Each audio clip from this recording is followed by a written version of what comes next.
Hello, welcome back to SpaceBall. Welcome back. It's been a hiatus, long time. I know you missed it. I am your host, Danny. I'm here with Dr. Robert Howard, CDC. He says, stay home, listen to the podcast. Don't go see your friends. We're the only friends you need. Now, for sure. For sure. If in case you haven't heard, there's a Delta variant, and you can I got one. Hold on. You can It's gonna be good. It's coming. You can download this podcast and listen to it instead of going to see your friends. So if for the commute to the job you're not supposed to be working because you're supposed to be staying home.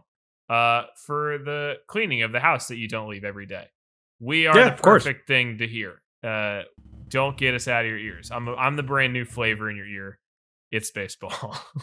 SpaceBall. Don't get us out of your ears. Yeah, don't get us out of your ears. Don't clean them bitches out. Nope. The Q-tips do not go in there. Shouldn't be there. Shouldn't be there. They'll cut you. They'll cut you. They'll cut you. You're gonna ruin your eardrums. Keep us in there. Speaking of being cut, it's been a long time, Daniel. It's been a long ass time, and goddamn, so much has happened. I was like, if you looked, the week to week, every week I was like, we're gonna have a lot to talk about when we get back. Oh yeah, and that was like 2 weeks after. Yeah, like just I want to. Here's how I want to play it. So. I want your favorite, or maybe not favorite, the two news stories you most want to discuss, the two news stories I most want to discuss. And on top of that, from each of us, 3 interesting trades that have happened just this week, because we are recording this on the trade deadline day. It is Friday, July 30th. It's Didi Gregorius just got replaced this morning. Oh Jesus! So yeah, I was first. I guess let's recap some crazy shit that's happened over the last 2 months where I haven't had internet and we haven't been able to record a podcast together. Any interesting news happen at all? I don't know. Any? Have we heard anything? Any cool stuff? Do you mean from the trade deadline, or do you mean for the past 2 months? The past 2 months. Is there anything I should know if I've been living under a rock and SpaceBall is my only avenue for baseball? So, I mean, the number one I feel like we should discuss is something that rocked MLB quite heavily, which is the Garrett Cole's pitching stats is what. Yes, absolutely. Garrett Cole's pitching stats, they have surprisingly remained the same, after. They're very slightly lower, and you know what? It's frankly everybody's talking about it. Oh, it's something that I just can't believe. So obviously what Dan and I are alluding to is, of course, the pitcher substance ban.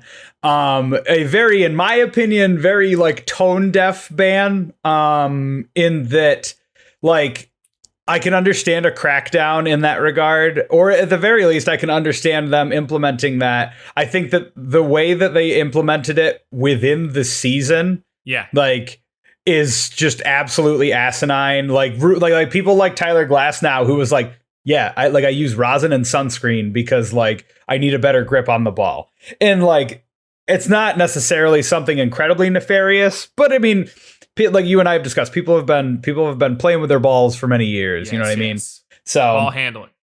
Oh yes, yes. Different type of ball handling here in MLB, but yes, ball handling nonetheless. It was Garrett Cole's defense, quote unquote, was the fucking funniest. I remember I messaged you and you were literally the worst, the worst possible. Oh, is that the one he got? Because he just didn't. They were just do you use spider tack? Yeah, and he was just goes, I don't know what you want. He was like, listen, he was like, I mean, I'm a part of the MLBPA, and I was like, what? Nobody asked this. So we're clear. I fucking love Garrett Cole. The fact that he shoved against at the time the best team in the AL Houston Astros, and complete game through the most pitches out of any pitcher this year, had 12 strikeouts.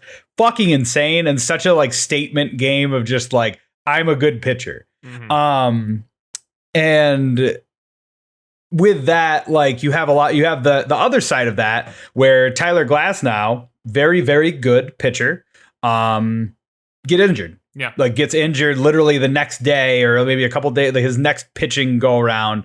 And he even admits, he's just like, doctors have told me that because a lot of people have had to make a lot of different changes with that, it's definitely fucking up like pitching itself. Mhm. Personally, I think that like sunscreen and rosin, whatever, it's fine. But like you and I have discussed before, either all of it's okay or none of it's okay. Yeah. I mean, at that point, in my opinion is I'm glad they banned it in a theoretical sense. I'm glad that they are cracking down, because if it's in the rule book, you should at least try to enforce it. And I just thought the enforcement was so spotty that, you know, like you said, like there was the Pedro Martinez's of the world who were clearly violating it, but they were violating it in a way that people kind of didn't care. And then there were the guys who were actually, like, you know, Garrett Cole was taking spider tack out, and it was like all this, like, just like nobody was really enforcing it, but it was technically still against the rules. And my thought was, look, yeah, you enforce the rules you have, or just say it's legal. Like if they'd come out and been like, it's legal, I'd be like, all right, cool, fuck it, I don't care. Yep.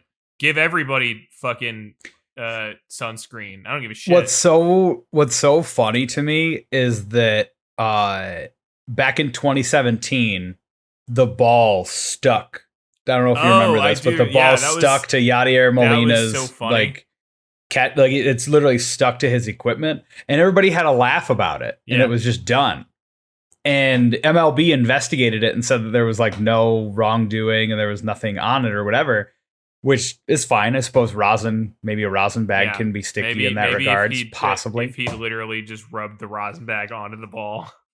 Yeah, something along those lines. But it's so funny to me that you fast forward 4 years later and now they're like, hey, and like, it doesn't shock me that Rob Manfred would, like, I mean, again, maybe he isn't making the decision, but he's the head of the entire thing. So, like, realistically, it's got to go through him. Stops here.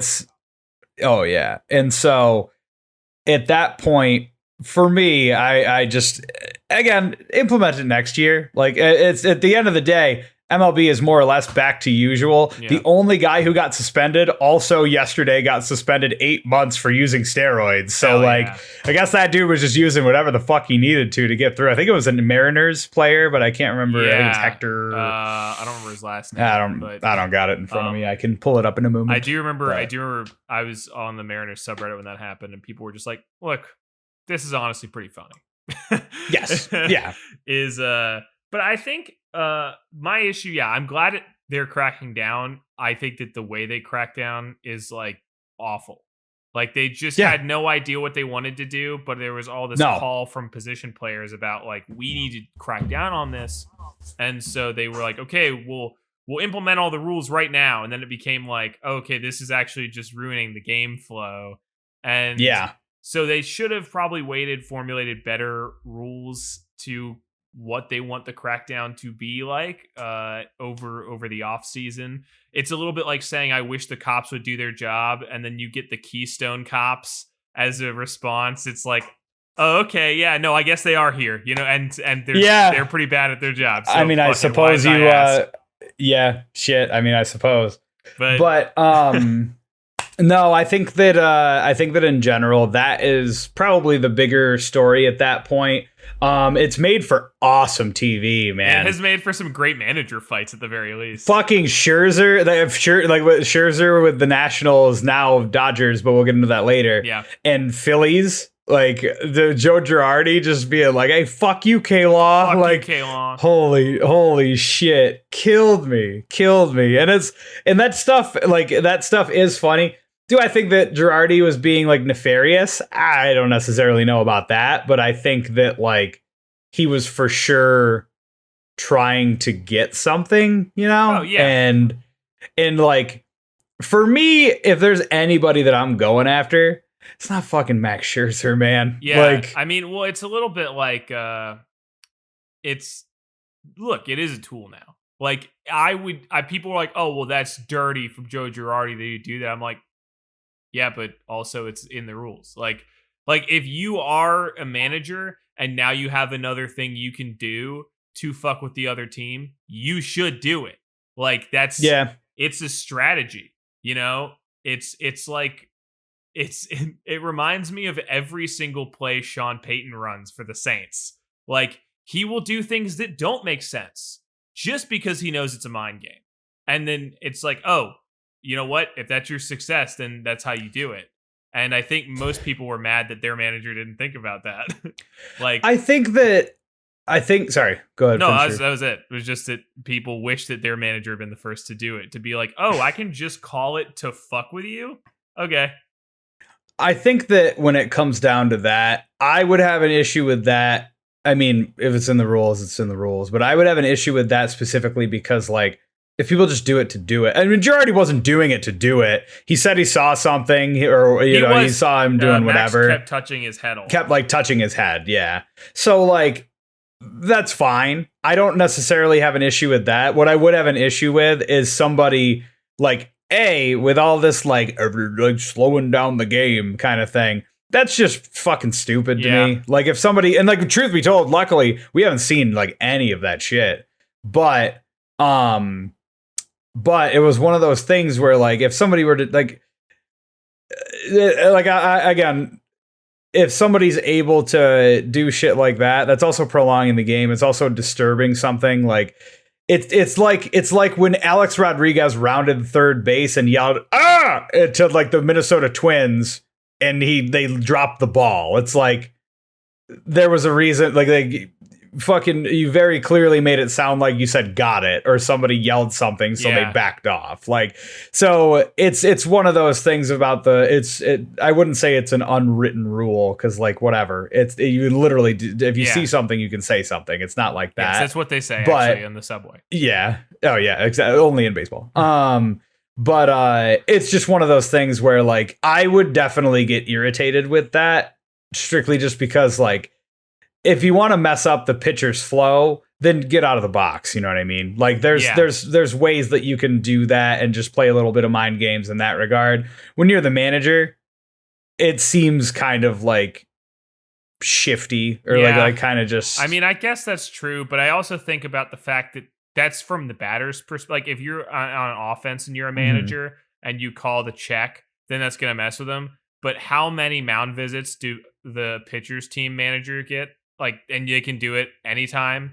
They can be like, I'm going to walk to the mound and then I'll walk to the mound and discuss with you. We'll do it again. Actually, the catcher's going to come up this time. Then they'll go back. Then we're going to have an infield meet. And that can fuck with a batter.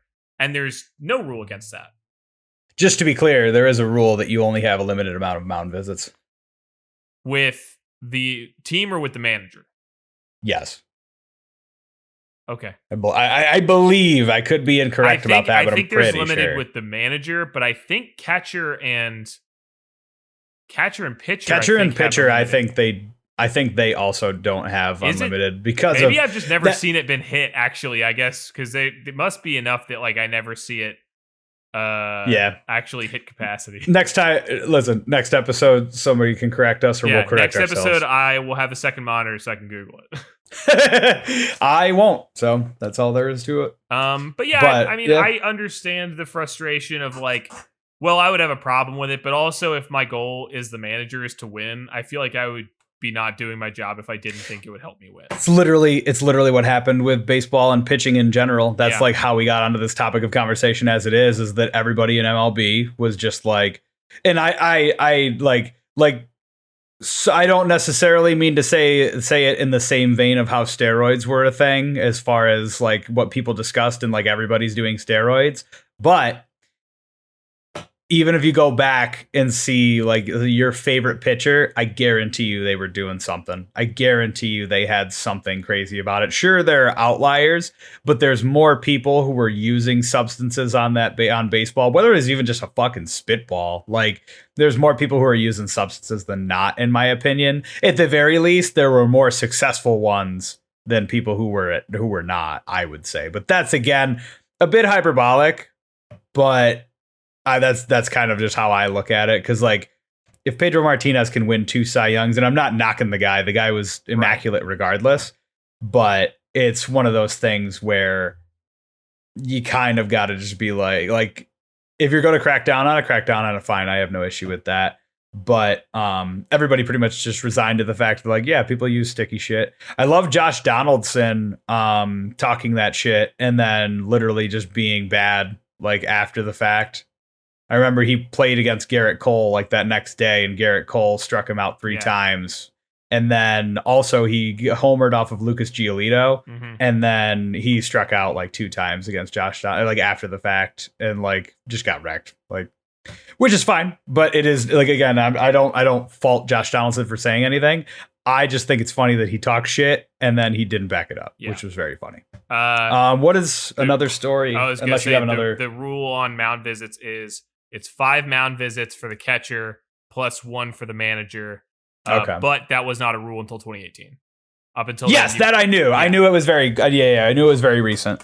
Which explains why I guess I was like, because I remember when I was watching in like 2008, 2009 when Philly was really good. Oh yeah. Like I just remember there being a ton of mound visits. And people would be like, boo, just going nuts at the crowd. But anyway, so that's one story. We of course have somewhat related to the foreign substance. We have. I think I know where you're going with this. The Twisted Tales of Trevor Bauer. Yep. Okay. Yeah. Wow.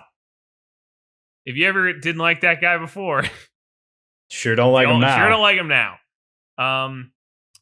Side note. I will say.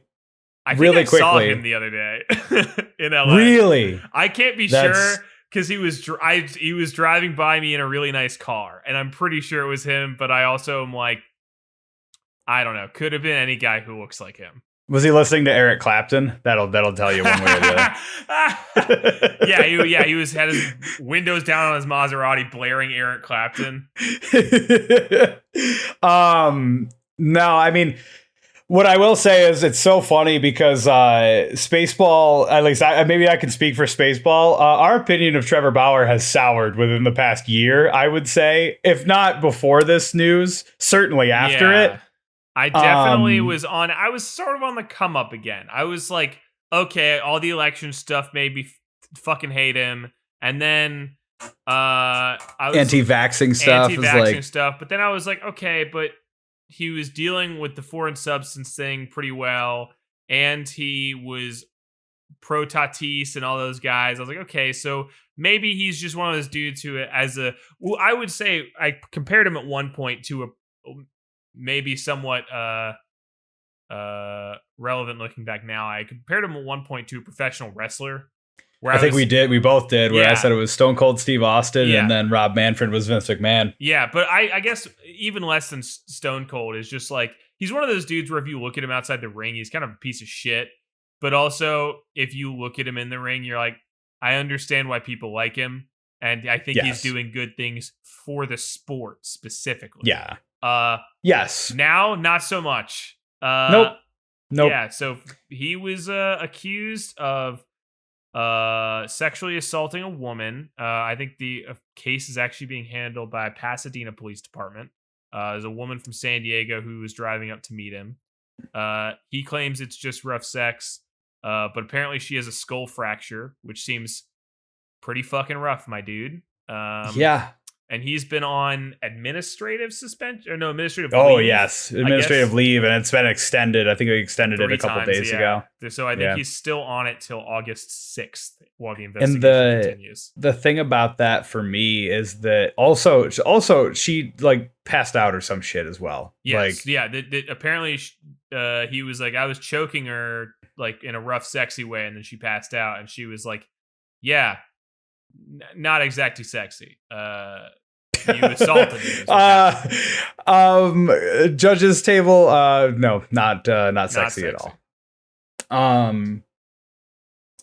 But I mean, and that's in all seriousness, fuck that. That's awful. Yeah. Like, obviously we like innocent until proven guilty, all that. But like, it's kind of hard to see like that this is anything other than that. And It sucks because, like, I mean, in general, it just sucks because of that poor girl, but also like you like you were saying, like he was very positive about players experience when it came to the game. So like whether it was Tim Anderson, Tatis Jr., like anybody pimping a home run or getting excited or whatnot, like I think that and he even said, like, if a pitcher gets excited over a strikeout, then like batters are absolutely able to be excited about a home run and yada, yada, yada, show emotion, whatnot. And I mean, it just sucks in general. It's just a shitty situation. And yeah, I mean, I hope that whatever happens, there's justice at that point. And and I think on top of that, the thing that, I mean, Trevor Bauer is the longest in a line of professional athletes' behavior asking you to compromise your morals to root for your team. Yeah. It's like, and I mean, I'm not to pick on you, but this is, you know, what? Almost a decade after Big Ben, and we're still having to do this. Yeah. And it's like, it's like,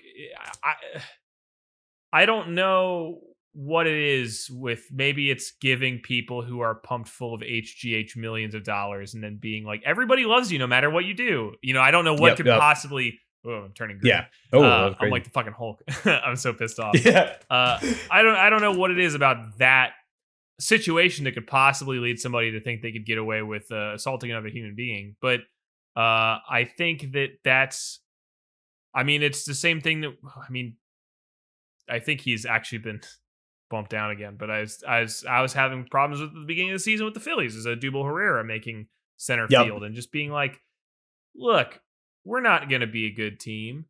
Why are we sacrificing our, like, to break morals 500? And integrity. Are we really willing to put a wife beater on the team? Yeah.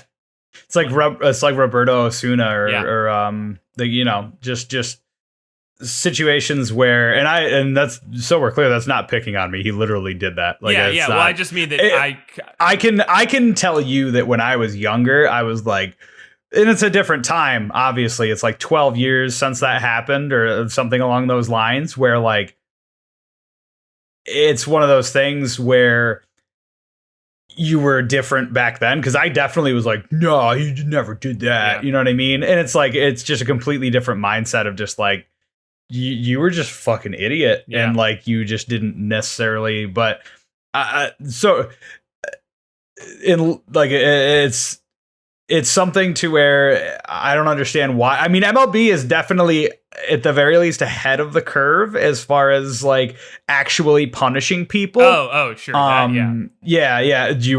I saw your face, so I made sure to clarify. Mentality. I'm like, yes, yeah. But like Domingo Germán, like punching his. I mean, I hate that they're all in the fucking Yankees, but Domingo Germán punching his girlfriend and being suspended an entire year, and even the entire Yankees team being like we're like, he's on our team, but like he's on a very, very short leash. Right. Like, or even Aroldis Chapman when it came to like the shooting a gun off and like choking his girlfriend, or at the time, I believe they're married now, and I'm not necessarily going to jump into all that shit.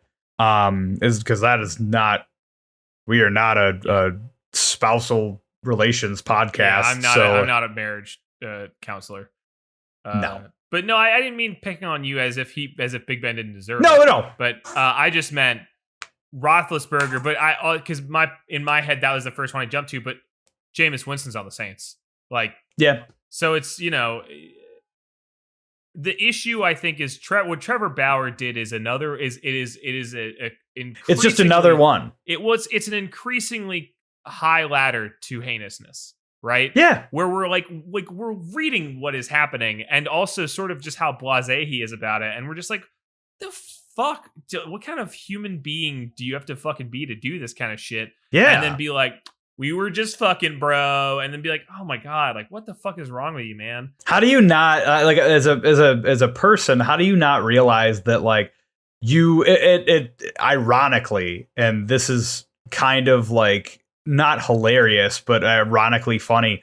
Like, I always go back to Louis C.K.'s TV show, Louis, where his friend punches him or hits him or something. And he's like, dude, you hurt me. And he's like, no, I didn't hurt you. And he was just like, you don't get to say that you didn't hurt someone when you did. Like, you don't get to tell someone that you didn't hurt them when they think that you did or they feel that you did. And hilarious to me that guy is the guy that also wrote that fucking line. But either way, I suppose the sun shines on a dog's ass twice a day. But never. That's a new one. That's a new one. Heard that in high school football. Okay. But somebody was pissed about some team winning, and I was just like, I mean, somebody said it, and I was like, I like that. I mean, it's better than a broken clock. Twice a day. Yeah. But it's funny because I was just gonna say that I think that it shows that there is, and as the next news story I want to talk about will continue to further this, is just that like there is something wrong with American. Well, not just American. I mean, we have Cristiano Ronaldo too, but something wrong with professional athletic culture, with the way that we deify these dudes who are buff and dudes who are good at this thing, and then we make millionaires out of them at 18, and it's like, no wonder these people think they can fucking get away with anything. And then when horrible things happen to it, they have no idea how to own up, nor do they want to, because their entire life is a brand. And it's like, what the like we gotta, I mean, I don't know. It's a question I don't know how to solve because I'm not a fucking sociologist, but like, we gotta figure out a way to fucking prevent that from happening, because it's more than just punishing the people that do it. It's about having some sort of preventative action so that, multimillionaires who are buff as shit don't think that they can get away with whatever they want because, the Atlanta Falcons will still re-sign them when they're done or whatever. It's like, that's not how this works. Yes, and that's something that should be taken into account, man. And it's something that like I've like said that since, like, not to jump into like this will be a quick thing, but like Justin Bieber being 16 years old and then being a massive piece of shit, and then people are like, wow, what a douchebag. And it's like, you gave him like $500 million. Did you expect him to be adjusted? Yeah, like I can tell you right now, and I feel like I've said it on the podcast, I've definitely said it to you before, like, I didn't feel like I was a fucking adult until I was 25 years old. Mm-hmm. So like all of those life lessons and all of those things, good, bad, and indifferent, that I had dealt with, like, that kid didn't get to fucking experience any of that. And even at 30 or however, I mean, he's younger than me, but even at like his age, there's no way. So like seeing people like Aaron Judge, Gleyber Torres, like Gene Segura, like Cody Bellinger, like just players that are like, some players that are well adjusted, some players that are not, some players that keep themselves in the spotlight, and some that can handle it very well, like Tatis Jr. But like looking at the Padres, like Tatis Jr. versus Manny Machado, as far as like how they've handled each other from like, or rather handled themselves within the media at a young age for both of them, is telling. And I know I pick on Manny a lot. He's been a lot better, obviously, but yeah, man, I like it, to your point. Yes, there's got to be some sort of accountability that for not only athletes but people in general that are just like happen upon this, whether talent or whatnot, with like just exorbitant amounts of money. And exorbitant. I think, I mean, clearly this isn't a problem that you can fix in yes, but I will say, and we aren't equipped for it. But that's what I mean, part of it, I think, is you look at guys like Vladdy and Tatis, and it's like, well, they had somebody to talk to about this, right? Like, it's a unique experience to be 20 years old and a millionaire. And so they had parents who, his dad can say, like, hey, this is where I fucked up. Like, not that that's perfect, but at least that's somebody who can empathize with you. And it's interesting. There was an interview on some basketball podcast where they had Ken Griffey on, Ken Griffey Jr., I mean.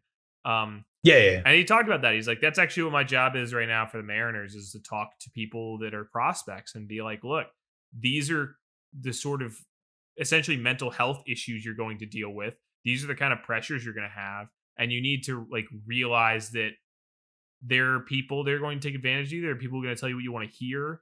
And you can't give in to those, because then you're not going to become a well-adjusted person outside the field. And I think that's part of why you see, I mean, Aaron Judge is clearly a star, but like a dude like Gene Segura, where it's like, Gene Segura is a great player, probably the best player on the Phillies right now, but he's not Bryce Harper. You know, it wasn't given the biggest sports contract in history. He is a dude who makes a lot of money, but he also, I think, isn't pumped full of the endorphins of like, everybody loves you. You're on a fucking billboard. Like, yeah. And I mean, in some sense, I guess neither really was Osuna or Herrera, but it was like, I think that it's not just money. Money's one thing, but it's also the idea that you're in status. It's status. Yeah. It's the idea that these people love me no matter what I do. And so long as you have that adoration, you can get away with whatever you want. And so there's something. It's not the case. That I think fans need to be better at holding athletes accountable as well. Yes. Yeah. Which is why I'm not rooting for the Phillies anymore. But yeah, that's fair. I mean, considering a lot of the stuff that they've been doing, I will let you get on to your next story. Which that is. Okay, that's what I thought. Yeah. I do just want to say, young me is screaming inside right now because of the idea that Ken Griffey Jr. is like helping young dudes like be able to if Ken Griffey Jr., if I was a prospect and they were like, hey, you're gonna speak with the kid, I would be like, oh no. Like, let me dig out my SNES copy of Winning Run for him to see. Like, I was like, Ken, can I call you Ken? Should I call you the kid? He'd be like, you can call me Griff. Oh, like, call me Junior. I'd be like, yes, Mr. Junior. Yeah. Oh, dude, it's Mr. Junior all day, every day. But no, man, I also was super cool. I don't know if you've done it in MLB The Show, but when you win a World Series or when you go to the playoffs, Ken Griffey is one of the people in the cutscenes where he's just like, man, it's a special experience. Yeah. And I was like, I would know about that, except that my player got removed. Oh, that's right. That's right. And there's a glitch they still haven't fixed where if you're a two-way so dumb. And you win the wild card game, it removes you from your own team. So even though I had an ERA of like 2.5 and I had beaten the single season home run record, they moved me to minors. Thanks, San Diego Studios. I appreciate it. That game is really good, but just don't pick a two-way player for Road to the Show. To your point, COVID-2, Electric Boogaloo. Yes. There was an outbreak. I believe the Phillies are the least vaccinated team in MLB. But we didn't have the outbreak. No. Washington did, if I recall, right? Trey Turner initially, and now he's actually fucking gone to LA, so now they have to deal with that. I fucking love Trey Turner. I just want that dude to be successful wherever he goes. I'm certain they're going to shift him over to second unless Corey Taylor is, or not Corey Taylor. Or Corey Seager is injured. Sit Bellinger and put him in center. I feel like they wouldn't. Why would they sit Bellinger? Bellinger's batting 160. Oh, okay. That's a good reason why they would. I mean, he was injured at the beginning of the season, so I remember that. But no, I'm not to necessarily glance over it. I remember like Aaron Judge also tested positive for COVID. Gleyber Torres, Gio Urshela, Nestor Cortez Jr., and there was one other person and I can't remember who it was. But I remember people, specifically you, were very upset at Aaron Judge when it came to the All-Star game. As far as I know, I believe that they had days where, like, the reason why I know Gio Urshela is vaccinated is because they literally said he was feeling the effects of the COVID shot, so he did not play. I feel like that same thing happened with Aaron, but I'm not sure. I really hope, but and I mean, he's back now, and he wasn't wearing a mask at All-Star game and everything like that. So I would, and it was also right next to Hank Aaron's wife. Yeah. Like, so I would very much hope that that's the case. I saw a lot of people just saying that, like, I really hope that was what he had done. But at the same time, I don't necessarily, like, they don't have to disclose it. As far as whether or not they are, I wish that players would just be smart enough to just say, hey, I'm vaccinated. But it is very disappointing that a lot of that stuff it's just like I'm not one of those people who's like, oh, whatever, they're dead. Like, they don't want to do it, blah, blah, blah. Don't get me wrong. I'm not going to waste my energy on a lot of that stuff.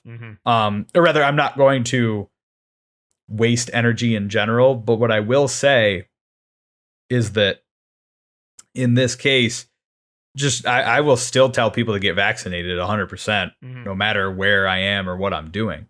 But yeah, I would say, unless you had another point to that. I mean, just that I definitely signed my death warrant when I was complaining about the vaccinations on the Yankees, and then the next week they had an Athletic article about the Phillies are under 50% vaccinations. Yeah. And I was just like, what the fuck? So that's really all I want to talk about. Is speaking of athletes who think they can fucking get away with everything. I officially, in a text to Bobby, I swore off rooting for the Phillies. I am not rooting for the Phillies this year. I said at this point, I'm just rooting for individual players. I also made a bet on the Mariners. So if the Mariners win the World Series, I'm okay with that. Bet $10 and it pays out $1,500. So, I guess that's maybe who I'm rooting for now. Fucking just, man, I never thought that I'd be a part of a team that was so stupid. Like, yeah. First of all, real quick, go ahead. Just athletes are dumb. Yes. Yeah. Well, somebody made a point that, again, sort of goes along with what I was saying before, which is like, you know what? There is a certain correlation between getting guys who graduated high school to play professional sport and professional athletes being uneducated.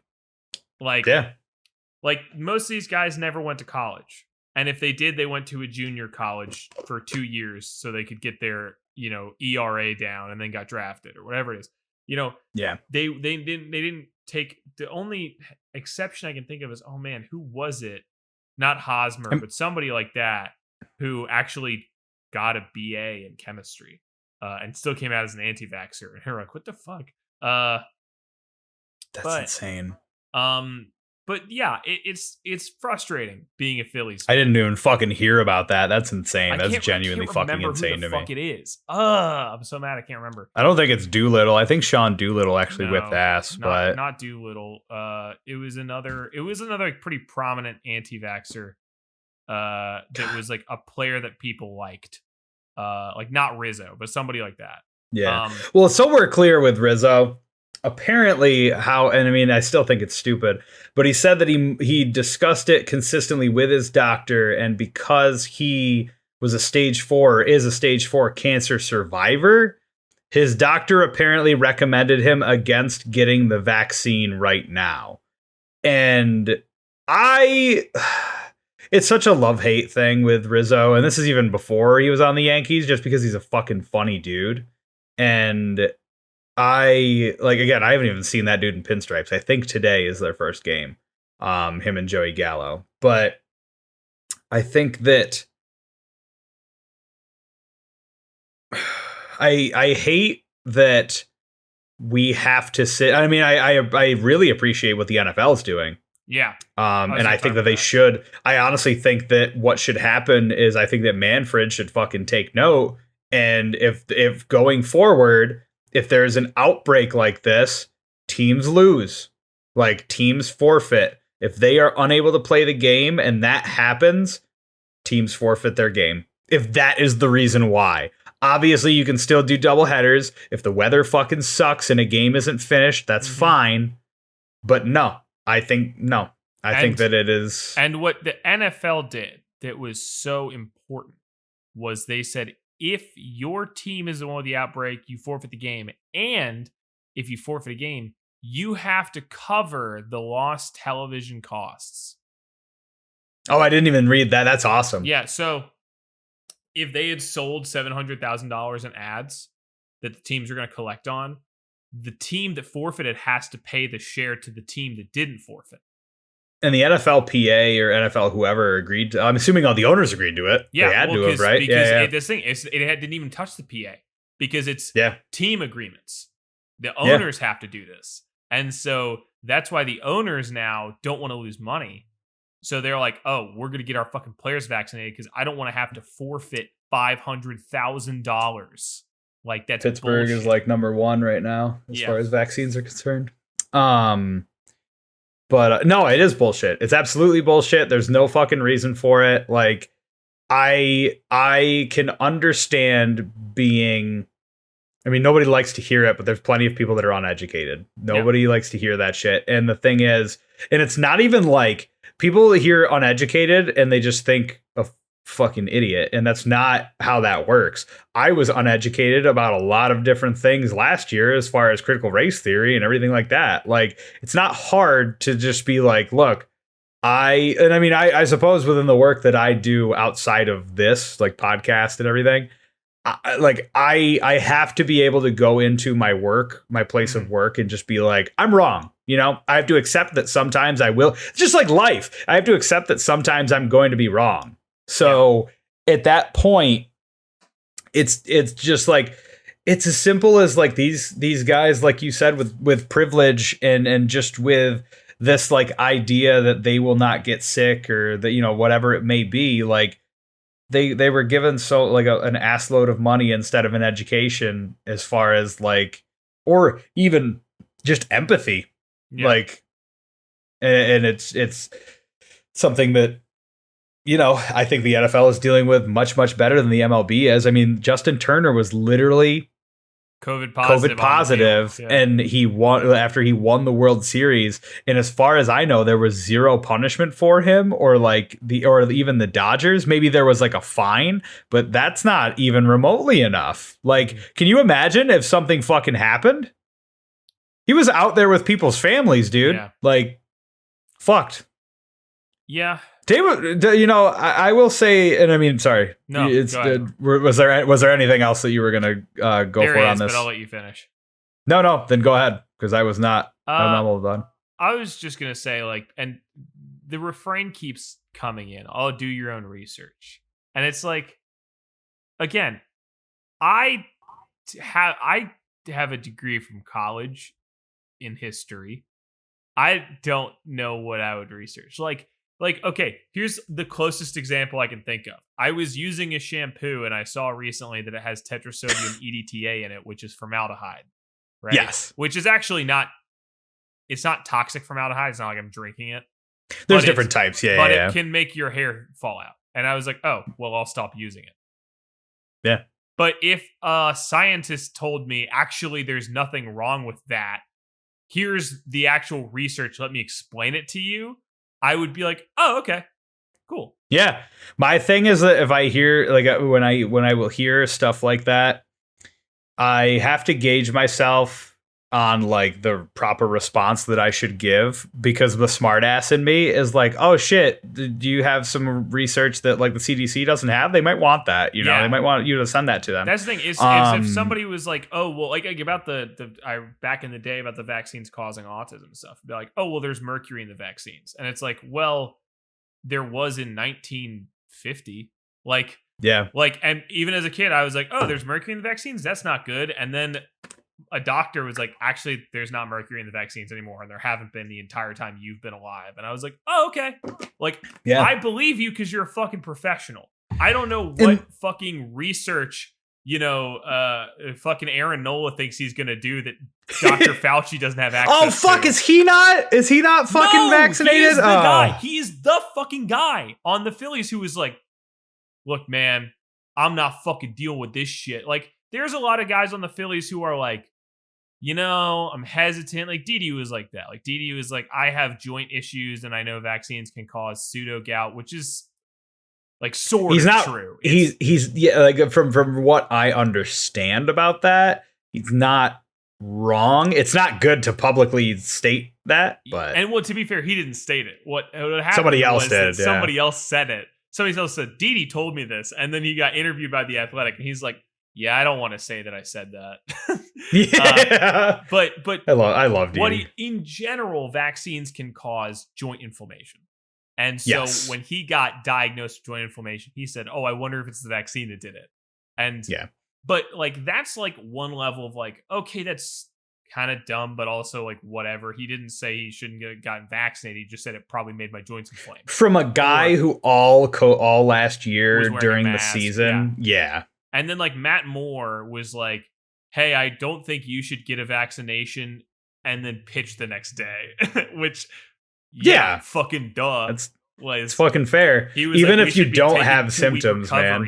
And I was like, that's fair. Like it was, if you're gonna be blowing your arm out at 90 miles an hour after you get a shot in it, probably a good idea to take a recovery period. Not even that. Like I wasn't even thinking of that because the first one I had, my arm was fucked. The second one I had, I was totally fine. Same. I was thinking of just fatigue. Like even if you aren't sick, like fatigue will fuck you up. And so I remember both of my shots. Like I was fine. Don't get me wrong. I don't mean to say fuck you up, but like it'll make your ass sleepy. You'll be sleeping for at least like 10 to 12 hours that day, which granted, fucking best sleep I've ever had. I swear to Christ. I was on I was on my couch, walked over to my bed, went to sleep. It was still amazing. Yeah. But all I was gonna say is that those are like, okay, I guess that's hesitancy, but that's not like crazy. But Aaron Nola is legitimately one of those dudes who's just like, I don't buy this shit. I'm not getting one. Yeah. So fuck that guy. It's fucking insane. Anyway, bitch. I told you he's good. He's great. He's second in strikeouts right now, I believe. He's gonna get. I heard a great shout out to Baseball Barbecue, who I listen to pretty much every week. Heard a great take by friend of the pod. No, not really. They don't. I think Jake Mintz said it, which is my favorite bit he did was DeGrom won't win the Cy Young. Zach Wheeler will. And it's not because DeGrom isn't a better pitcher. It's because DeGrom has gotten so injured, he probably won't meet the inning threshold to win the Cy Young.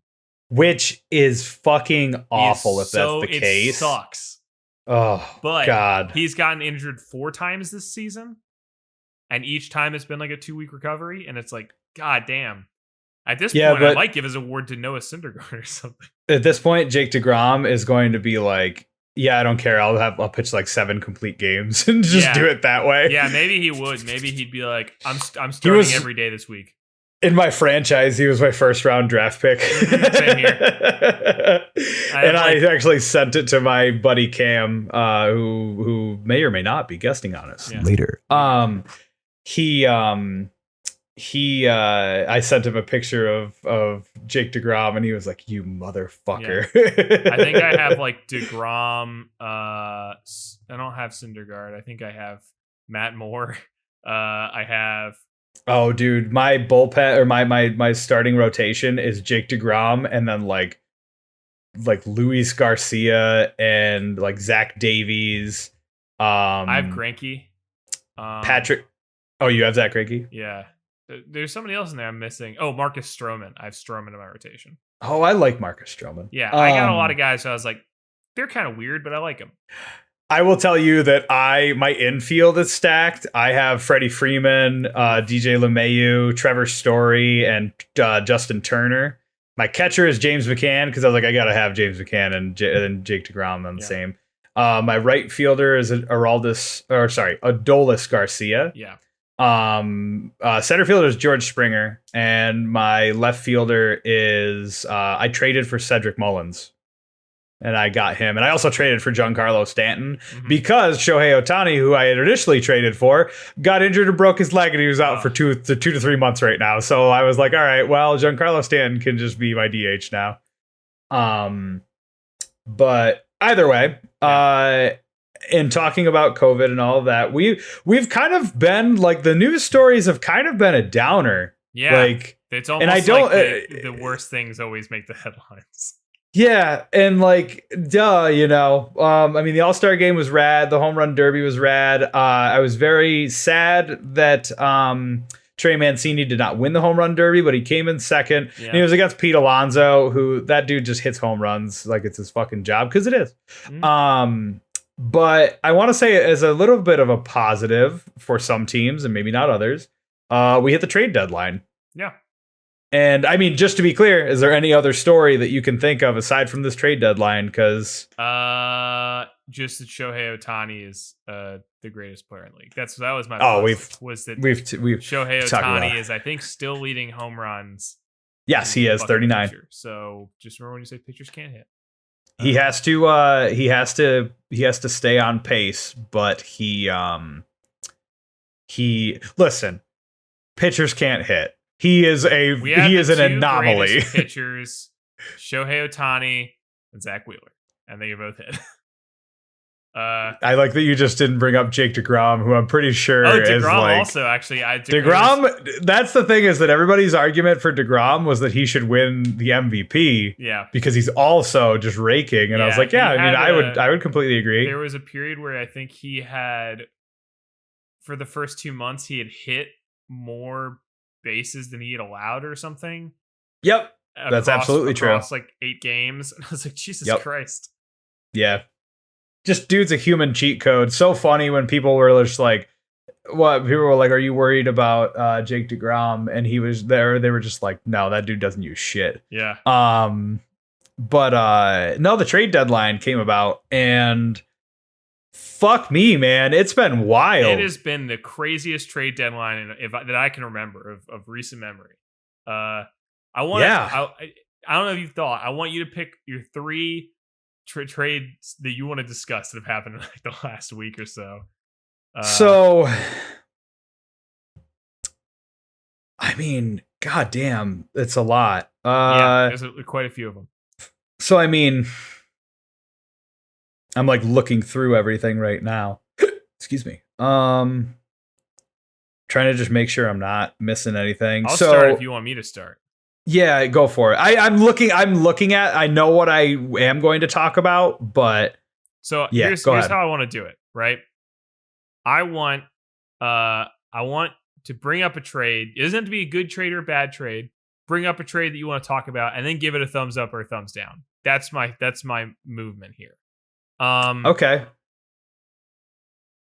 So sorry, I just lost it. Fuck. An interesting one, I think, is the Blue Jays got Barrios. Barrios. Jose Barrios?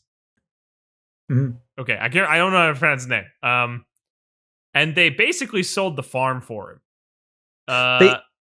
They gave away like 4 prospects. Yes. Do we also want to talk about the other trade that they got? Which one? They got 3. Brad Hand too. Oh yes, they also got Brad Hand.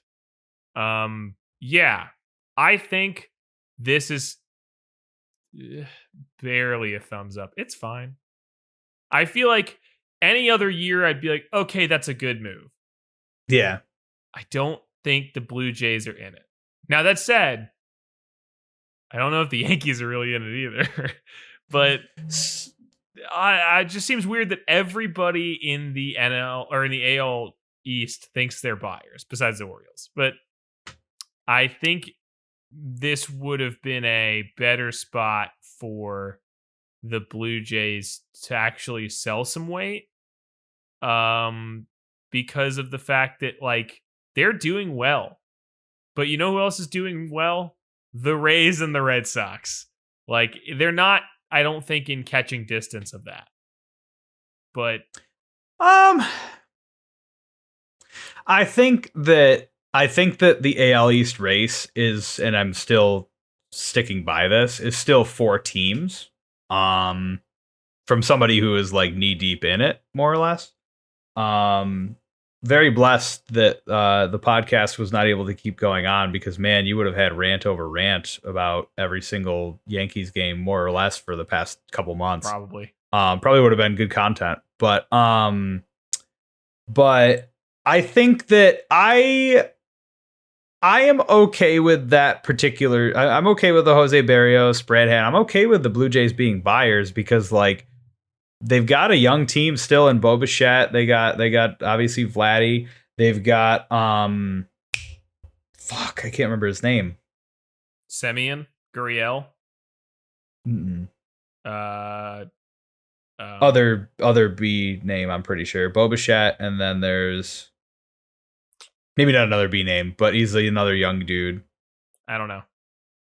I can look on their roster, but either way, young people on the they've got Biggio, like a really good Kevin Biggio. Thank you. Yeah. And so they've got really good players. I think that their main concern is pitching. Getting Brad Hand is okay, is a good hand. Sure. Not meaning to be a joke, but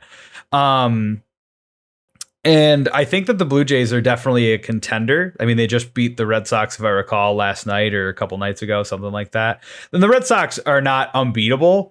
The main thing is that you just have to not make stupid fucking decisions. And when you're the Yankees, you can't help but make stupid fucking decisions, at least this year. Yeah. So I think that in general, those four teams, you will see, I mean, you'll see that there's going to be a lot of that. I'll honestly just make this AL East discussion time, I suppose, but really quickly. Sure. But a trade that I think is fine is Kyle Schwarber to the Red Sox. Like, sure. He's like, that's a good pickup. I think that he must have just come off the IL. I mean, the dude was raking like a month ago where he had hit like 16 home runs in 16 games or something like that, like in a row. I think that's a good trade. I think that's a smart trade because the Red Sox are not necessarily like giving everything up. I think that the most shocking for me, and I can tell you this with absolute certainty, is yesterday I was out at like a function, and one of my friends was just like, it was like a half family kind of thing, and my friend was talking to me about something that he had done at work, and I looked at my phone and I saw somebody. I saw Anthony Rizzo, and somebody photoshopped him into a Yankees uniform, and I was like, what? And I like scrolled through my phone, kept scrolling, and then I saw On the Move, and I was like, and I literally was wide-eyed for like a good couple minutes, and I was like, you typed at me in all text for about 30 minutes. I was also probably drunk, but yes. I was sitting there and I was like, what the fuck? And like, I think that Anthony Rizzo is a really good pickup because absolutely. The fact of the matter is, DJ LeMahieu, it seems when he's playing at first base, is not that good. At least and a lot of people's theory with DJ LeMahieu not being that good is he's a very soft-spoken guy, doesn't talk a whole lot, he doesn't want to have to talk to anybody at first base, you know? Yeah, he's not Freddie. He's not a big fan. I think I saw that on Talkin' Yanks, and I was like, that's such a good fucking idea. That's a good thought. But Anthony Rizzo, I think, is a fantastic pick. If I recall correctly, Rizzo bats left, right? Yes. So Rizzo bats left, Joey Gallo bats left, and the Yankees have desperately needed left-handed hitting. Yeah. Like Odor is one of the people who was like hitting lefty, and he's been doing good. He's been doing good the past couple of weeks. It's honestly, it was his team when Aaron Judge and Gio Urshela were gone. He was keeping everybody in, and he was doing very well. But my thing is that Odor is a good hand as well, so he doesn't necessarily have to start every game. You can pinch hit him. You can have DJ come out. I mean, you don't necessarily want to with the consistency. DJ yesterday just had broken his 37 games on base streak.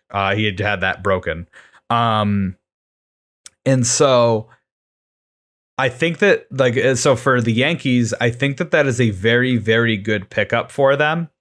I think that it's something that's desperately needed because realistically, the pitching hasn't been bad. That little stat that you'll see if you ever go to r/baseball, where it has the big graph of like each corner, and it's like poor pitching, or rather good pitching, poor scoring, good scoring, good pitching, good scoring, bad pitching, et cetera, each corner. Yankees have always been in that particular good pitching, even after that even after like the changes. The issue is I think that the Yankees also with Joey Gallo, they also got Yoli Hernandez, which I don't know shit about him. And anytime I see ERA, it's kind of a bullshit stat because like because it's also dependent on what your defense is. Yes, and that's the thing is like so they grabbed Clay, they grabbed like fucking I'm so bad with names, but I think it was Clay Austin from the Pirates, but either way, his name is Clayton, the other Clayton. And I think that they need more hands in the bullpen, and they need to stop bringing up shitty players. I was so stoked that I'm sad that they traded Luis Sessa to the Reds, but I'm stoked that they traded Justin Wilson to the Reds because he fucking sucks and I hate him. I'd send that dude to the fucking moon. But overall, I'm okay with the Yankees trades in general. They needed lefty bats, and if the fucking Cubs are getting rid of Anthony Rizzo, dude who's batting like 268 and is like, don't get me wrong, it's not a 300 hitter by any means, but like he's still doing a good job. Plus, Luke Voit has just been so injury prone the past 2 to 3 years that especially this year, I love Luke Voit. He was one of my favorite like players to watch on the Yankees, but like it's just time at this point. And well, are you done talking about the Yankees? Because I have a relation. I was about to just say like AL East. I was about to say the Rays picking up Nelson Cruz is also, I think, a very, very good fit. Now, that being said, I think he's only hit like I think he's had 2 hits and they've both been home runs since he got traded to them. But that is not necessarily, I could be wrong. I think yesterday he had hit a fuck ton. But I think that is a very good pickup for them because they have a couple different areas to where they could have Nelson Cruz. Obviously, he's like 40 plus years old, so he's only going to be So he's only going to be a DH for the limited amount of time that he has. But the Twins are not using him. Like the Twins are not in any sort of race or anything. Yeah. I believe they're bottom of the barrel. They're blowing up their whole fucking day today. Yeah, I mean the Twins, the Cubs, a lot of it. But yeah, that's AL East talk, I suppose. But yeah, I mean, I think that a lot of the teams making moves, they're making it for the right reasons. I don't think that, and the thing is, what we don't necessarily see is like, yes, there is like prospects that are being sent and everything like that, but there is money attached to that. And some of this is like Anthony Rizzo is going to finish his year with the Yankees. Joey Gallo is going to be with the Yankees until 2022 and then done. So as you know, Rizzo will be done at the end of 2021. I don't know if I mentioned. So at that point, it's just taking on that. I honestly think the Rangers are still paying for Joey Gallo, even so. So at that point, it's a lot more of a thought process as far as what goes into it and what can be done. But yeah, AL East talk. I was gonna say, off of the Cubs blowing out their entire fucking team, we also have Craig Kimbrell this morning went to the White Sox. Good for him. Don't have to move. Yeah. I don't understand. Yeah, I don't really get it. The thing is, like, are they going to transition Craig Kimbrell to a setup job? Like, he was whipping ass as a Chicago Cub. If I recall, maybe he wasn't in the All-Star game. I know that Liam Hendricks was in the All-Star game because Craig Kimbrell was. Okay. Yeah.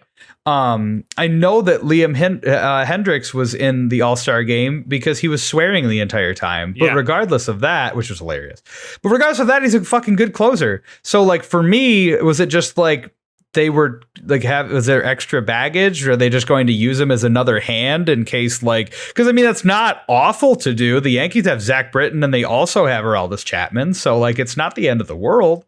But for me, that particular move, like, I don't get it. Unless it's just like what I was just saying, in which case, like, Yeah. Like it's not a bad move necessarily. I mean, more bullpen. Yeah. Okay. And you can't necessarily be upset about it. It's just I I don't know what it was for as far as like, that's all. Another one I have that is unexpected, but I'm like, hey, right on. Chris Bryant to the Giants. Yeah. Nice. I think that's a thumbs up for me, man. I think that is very move. Well, yeah, and not only that, like the thing is you have Brandon Crawford. You have Brandon Crawford at shortstop. I believe Chris Bryant can play like first base. He's a very good utility player.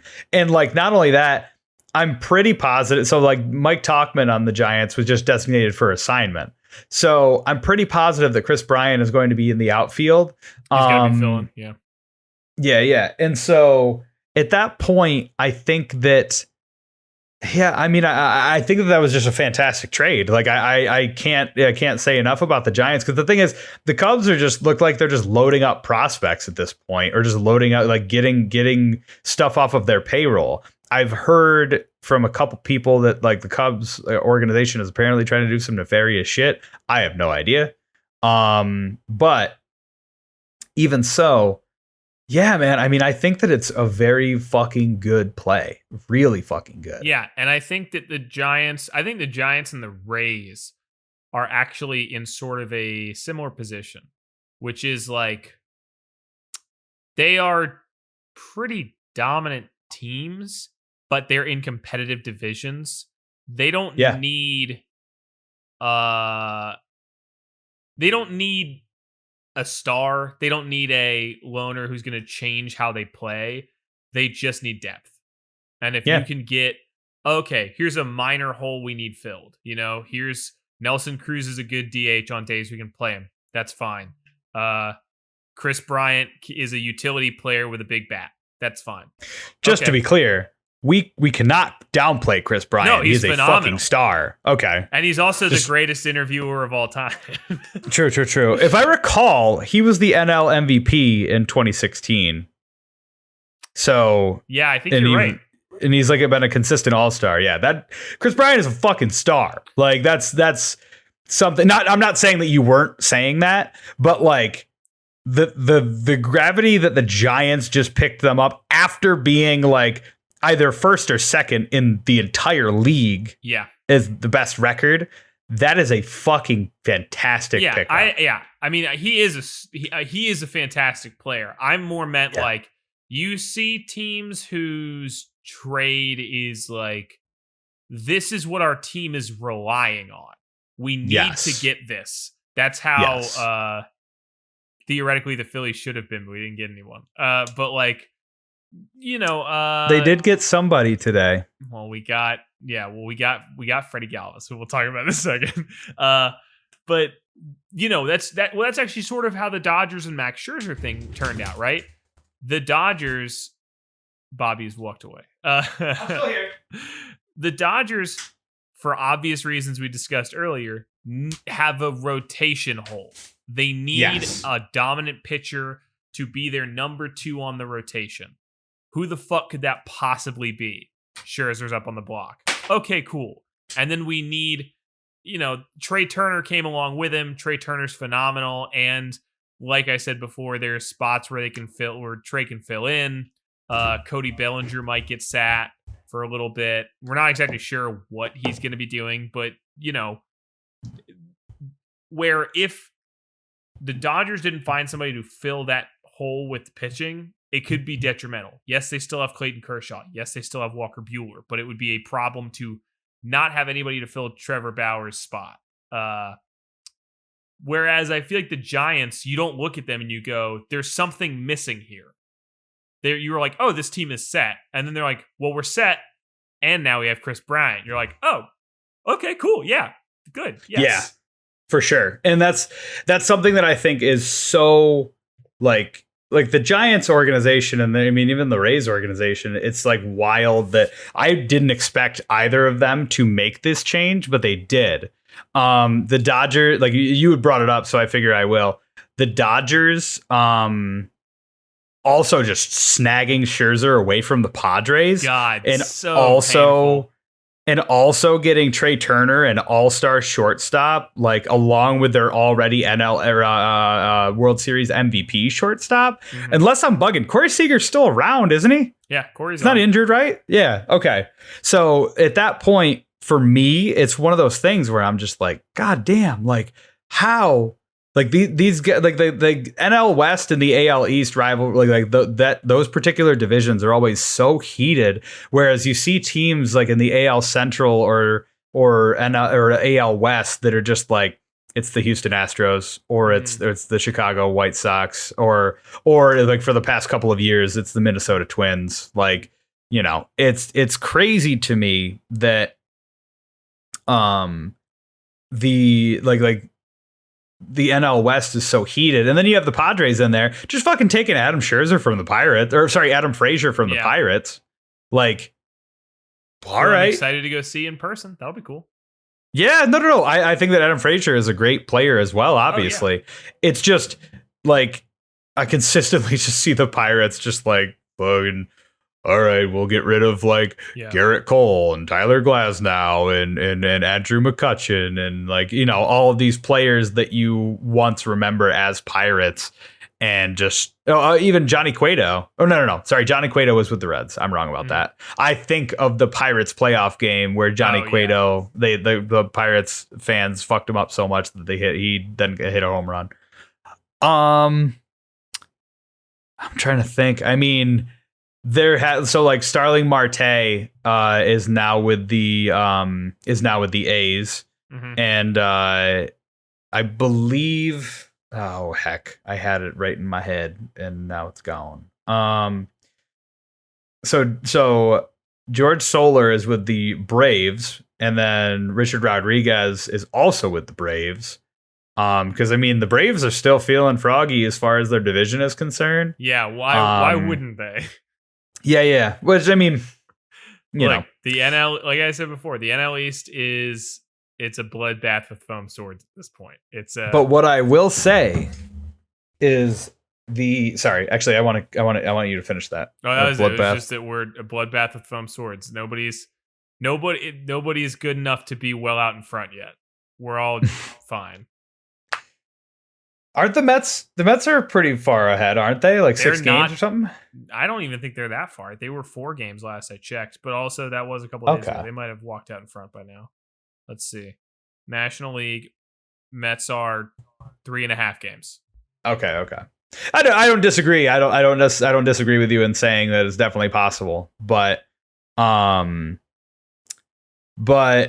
will say the Mets also, in keeping with the NL East, just fucking picked up Javier Baez. Yeah, dude. Like, also a fantastic pick. You just move him over to second. Or you just move Frankie over to second, whichever one. I mean, I would assume. But, goddamn, like, that's absolutely nutty. Somebody on Reddit said, I always said I wanted to see Baez and Lindor in the same infield, but this isn't what I meant. Yeah, they were they a Phillies fan? Yeah. No. It was fuck, what Baez's team? What the fuck is he on right Cubs. now? Cubs, thank you. Cubs, yeah. But yeah, it's I don't know. I feel like nonetheless the East, the NL East is still just like, I think that the Mets will come out on top. I think that they have too many good pieces not to. And frankly, the rest of the division keeps dropping the ball on moments they should be doing better. Like, for example, today, the Phillies. What do the Phillies need? What do the Phillies need? If anybody at home can tell me what the Phillies have needed pitching for 3 fucking years, it's pitching. Bullpen. I would even say bullpen. Their starting rotation, sans being anti-vax dumbasses, are like Zach still Eflin's injured, and Vince Velasquez is really bad. Okay, fair enough. Vince Velasquez over the last 2 months, his ERA is like 10 plus. And then Eflin, I think, has been injured for 2 or 3 weeks. But yeah, it's always pitching. So we got Tyler Anderson, who is fine. Speaking of the Pirates, he is okay. ERA is like up 4-ish. Daniel, bad. ERA He's bad. He's with the Pirates. Fucking who cares? Well, that's what somebody pointed out. That's literally what somebody said. They're like, why did we pick up somebody in the rotation whose ERA is 4? And somebody said, well, if you take out a 9-run game that they just had, his ERA is like 3.5. So it's not. That's the thing is like Wandy Peralta, when the Giants and the Yankees traded earlier this year, initially I was like, who the fuck? Like, this guy sucks. And then like I watched him pitch and I was like, oh shit, I'm a fucking idiot. So like for me, I always look at strikeouts and I look at whip probably. More or less, yeah. Whip or even like hits to 9 or like walks to 9, that kind of a thing. Because so like his 2021 whip so far is 1.2. His finishing whip from last year was 1.4, and his hits over 9 is 8.6. So I mean, it's not bad. Like I said, he's fine. Listen, yeah, I was like, you didn't necessarily pick up like would have loved like Scherzer. Craig Kimbrell or anything, but yeah, sure, would have been a big fan of Scherzer. The thing about that is that like, and I've come to realize this as I've like delved further into like talking about baseball with my good pal Dan here, is that like there's so many stats that are out there that are very tasty and they are kind of bait because like you see like, for instance, we were talking about somebody having like an 8 ERA or something along those lines. Right. Don't get me wrong, that's bad. But like at the same time, you also have to determine like what team are they on, right. like where specifically is everything going to. 8 ERA, bad. I understand that. I'm not saying that it's good, but it's one of those things where, and I mean, I don't fucking judge prospects. If you wanted to give me money to judge prospects, I would do a poor job, but I would be like, nice, good job. There you go. I mean, but I think that, yeah, like if you take, I mean, Zach Eflin has been up and down this season. I want to say his current ERA is like in the 4s, but also if you put him on a different team that isn't Phillies, who have like the 3rd worst defense in the entire league, I guarantee you could get him sub 3. I think if you put him on the Padres, he'd be a sub 3 pitcher, but like that because our defense has been terrible. Like, yeah. Which is part of the reason why we also picked up Freddie Galvis, which is Didi has kind of fallen off a cliff in the last month and a half. Like his bat is still okay, but man, defensively he's been making a lot of poor choices. So we got Freddie Galvis back. Thanks, Orioles. Yeah. I do like Freddie Galvis. I like Freddie Galvis, but you know what? The more important, this is truly, you know what this means, and this is what really does it. This isn't one of the most interesting trades at the entire trade deadline, not because of Freddie Galvis, but because of who didn't move at all, and that is Trevor Story. Trevor Story is staying, baby. You can't get rid of him. And honestly, I was like, yeah, I'll take Trevor Story in New York. Like that was like quite literally like that was. Would have been mad about getting him, but that was all that. No pun intended. That was the story. Is that Trevor Story was being pursued by the Yankees and I think the Giants, maybe. Which would be weird. And but Phillies. Like Colorado, that was part of the reason that. Oh, maybe it was the Yankees Phillies. Because of the fact that we were like, oh yeah, our defense is fucking terrible. We could use a Trevor Story. Yeah, and that's where for me, I was more or less thinking to myself like, okay, that's kind of where that goes.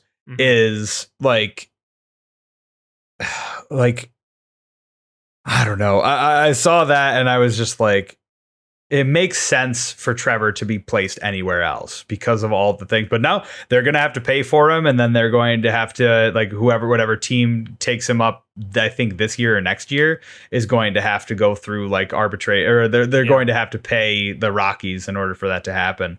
I mean, if Trevor Story, like, don't get me wrong, I like Trevor Story a lot, and I think that he could have easily landed anywhere. But I think that the Rockies' asking price probably way too high. Yeah, but I also think that's sort of bad Rockies negotiating because I just don't think he's going to be worth as much. Shocker. come the off season. I think that he'll still be worth something in the offseason. I think worth something, but I don't think he's going to be. I think people would have been more hot on him now, given the closeness of a lot of the playoff races. Whereas, in December, do I think Trevor Story is worth as much as you could have got? Like, even if they're asking too much for him now, which I think they probably were. Yeah. But is he going to be worth as much as you could have gotten for him now? Probably not. Yeah.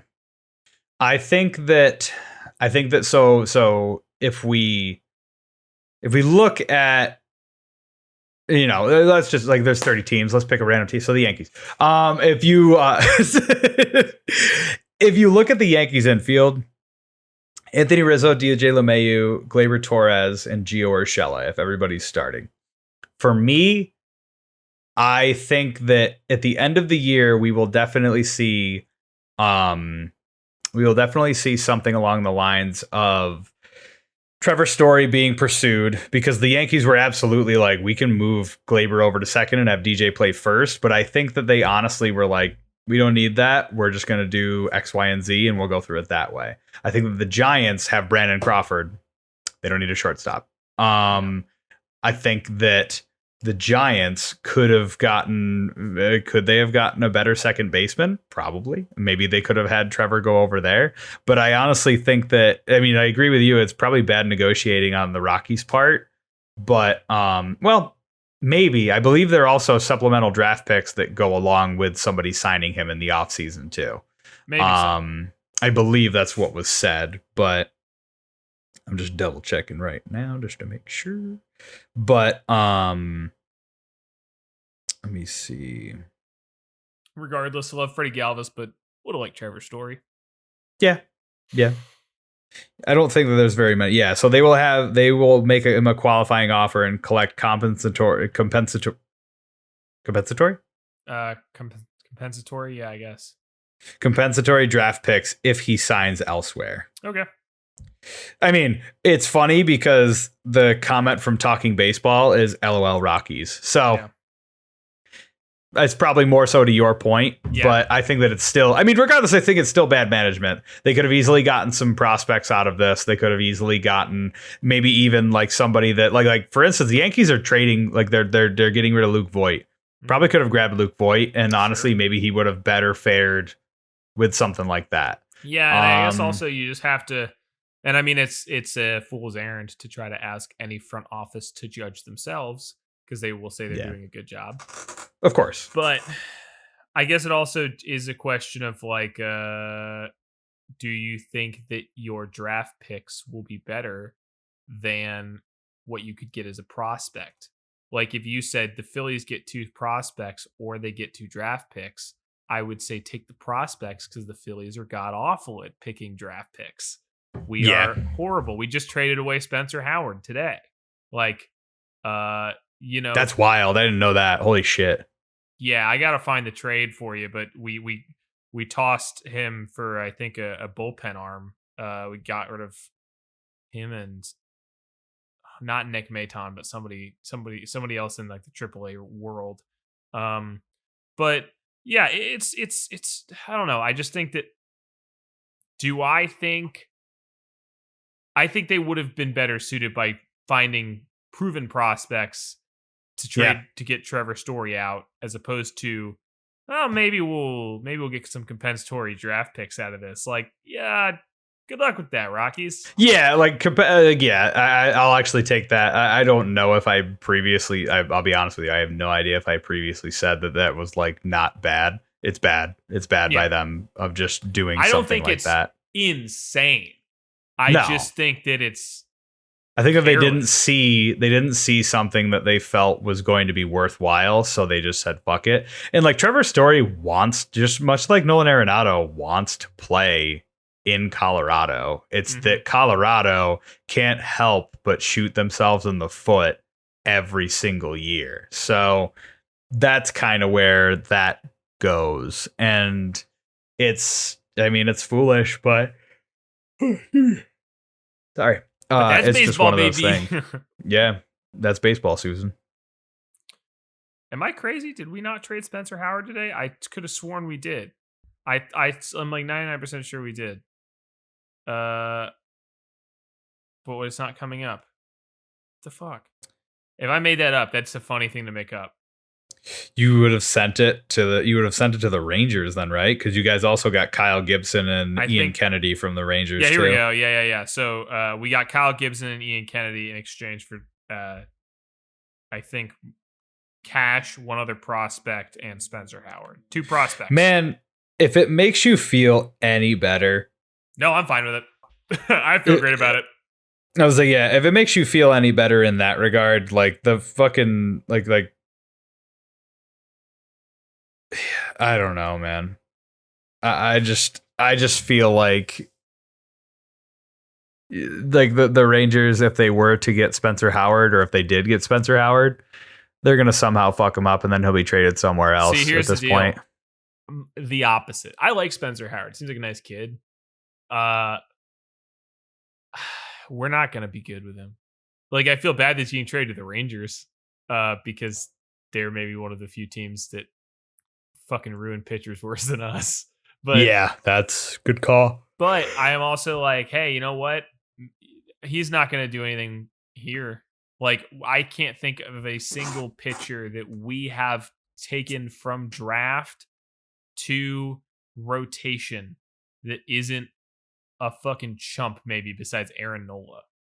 Like, every one of our other pitching draft picks is awful, and then they go somewhere else and they do really well. Nick Pivetta, and we also Sixto Sanchez, and then we also take. I have Nick Pivetta on my fantasy or my franchise, and nice. the entire time I was like, "Why the fuck does he sound so familiar to me?" Yeah. And then I forgot. But and then on top of that, we're really great at taking good pitchers and ruining them. Arrieta, which, I mean, like, I think Arrieta was already kind of on the decline, but it's like, yeah. Uh-oh. Notification from MLB: Jacob deGrom is shut down for throwing for 2 weeks due to his additional inflammation in his right arm.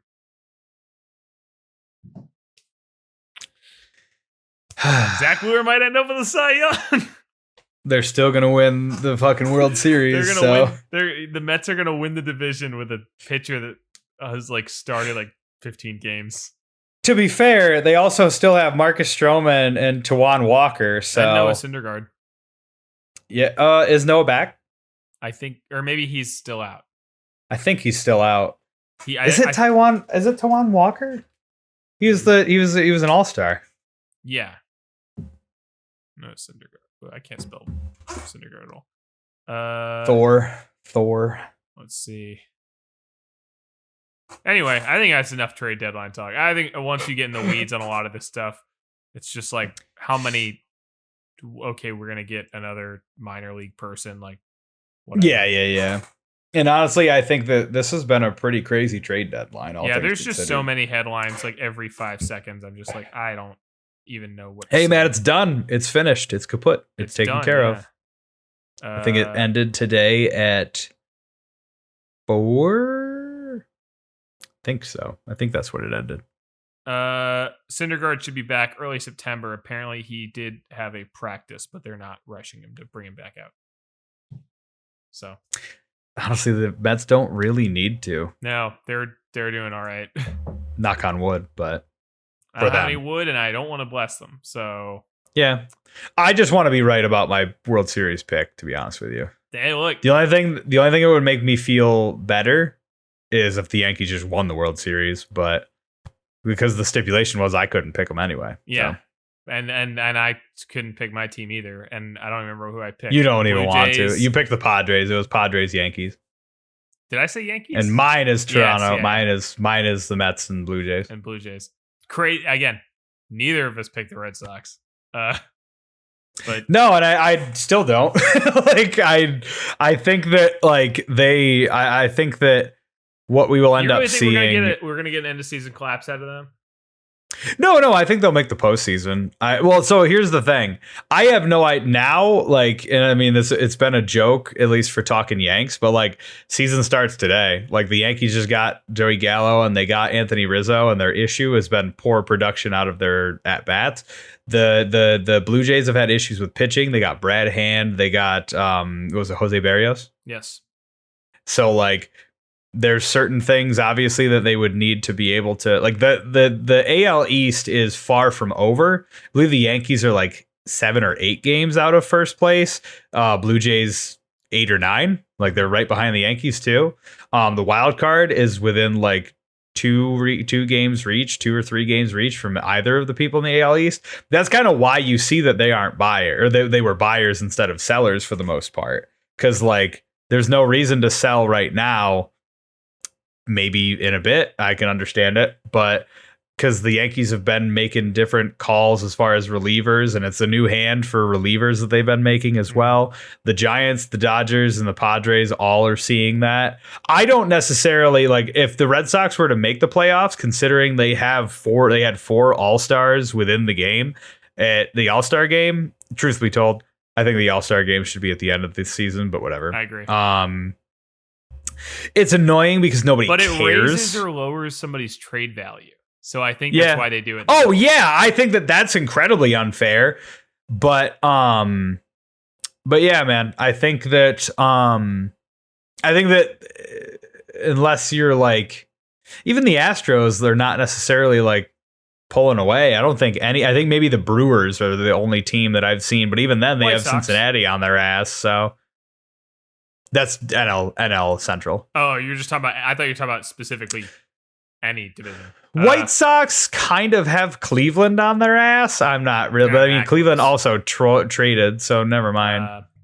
Yeah, I think, I don't know. Here's my question. Ignore, do you think they're going to win the World Series? Do you think Red Sox win the division?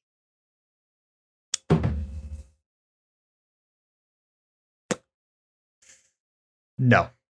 I think that the Rays will win the division. I think that after the Kyle Schwarber edition, they already have JD Martinez, so I don't know who the fuck they're just gonna have them swap DHing. Like, I don't know. I mean, Kyle Schwarber, I don't think unless I'm way off base, I feel like that dude did not play a whole lot. Like, I didn't think he played particularly well in the outfield. Unless I'm wrong, right? Kyle Schwarber's an outfielder, isn't he? Yeah. Yeah. Okay. I had a brain fart for a second. No, I mean, I think that if I were a betting man, I think the wild card will be the Red Sox. I think a wild card will be all AL East. It's either going to be the Red Sox and Yankees or Blue Jays. And listen, dude, the Mariners just traded away their best fucking best fucking reliever. They did, but the more I look at that trade, the more I think it makes sense. To send it to your competitor? I don't fucking think so, man. I do. I honestly do. Looking at it, I was like, look, if the Mariners were like, we are gonna win this season, I was like, no, that wouldn't make sense. Like, if they were in the Astros position, I'd be like, that doesn't make sense. But they're not. They're 2 games behind the wild card, and they got rid of a guy who has 2 months left on his contract for 2 guys with 3-year contracts that are both not even prospects. They're actually like MLB players. I'm like, all right, yeah, I get it. That's fine. Yeah. And also the Mariners, even without him, still have the 3rd best bullpen in the entire league. Yeah. I just think that with that, the A's are not, like, the A's did just get Starling Marte, but I think that their issues are much worse than just Starling Marte. Like, they're just getting Starling Marte. Yeah. And it's the A's and the Rays that are in the wild card lead as of right now, unless if the Red Sox lost yesterday, then that would mean that the Rays are now in first, I believe. I think Mariners have a chance to get wild card. I don't think they'll win the wild card, but I think they have a chance to get wild card only because they have a pretty easy schedule. Yeah. From here on out, they actually have one of the easiest schedules, I think, in the league. So do, I think, the Jays. But I also think the Jays are far enough back. I don't think they're going to change anything. I don't think they'll make the wild card. I think I could see Mariners, Rays. I could see Yankees, Rays. I could see Yankees, Sox. I think maybe Rays can win the division. They're only a game and a half behind right now. Yep. Yeah, I don't know. I think maybe I'd still say Sox though to win the division. I think that the Red Sox are a very good surprise. Not for me personally, Kike but in Hernandez general. getting a ring. Yeah, another one. But I think that their biggest factor, like I said at the beginning of the season, is their offense, because they do have a good offense, and it seems to outweigh their defense. It seems to rather their pitching more specifically. So for me, I think that I'm not saying that the Red Sox can't. I think that it'll be Rays, and then the wild card game will be Red Sox versus either of the three, like A's, Yankees, or Blue Jays. And Cleveland is behind the White Sox, but they're 8 games behind. That was what it was. But I mean, I think that the Devil Ray magic maybe is where you look at the second half season Rays shit they tend to pull off sometimes. Oh yeah. You look at like, whatever, we're gonna go on a 14-game streak. Just like for no fucking reason. We haven't changed anything else about our team. There is no managerial changes, no pitching changes. We're just gonna be really good for a second. Go fuck yourself. And it's like, sure, maybe that might happen. And they're also like not rich too, which is the funnier thing about it. They are just like they're playing 4D chess. I have no idea what the fuck is ever happening over there. I look at their roster and I'm like, yeah, they're a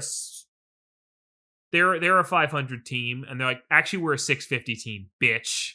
Shut up. And you're like, all right, okay, you got it. Okay, yes, you are. Yes, sir. If you can shut me up, then you can shut me up at that point. But yeah, I mean, all I can really say is just we'll see. I would say Tampa Bay, White Sox, Houston, and Mets, Brewers, and you can say it. Giants.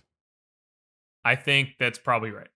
And honestly, with how much the Padres have done this year, I have no idea if they're making the postseason. I think the Dodgers-Padres All-Star game is going to be the funnest 3 hours of my life. Wild card, but yes. You said All-Star, and I was like, All-Star. damn. I'm like, I'm sorry, wild card. That'd be amazing. But also, was the All-Star game not a lot of Padres and Dodgers? Yes.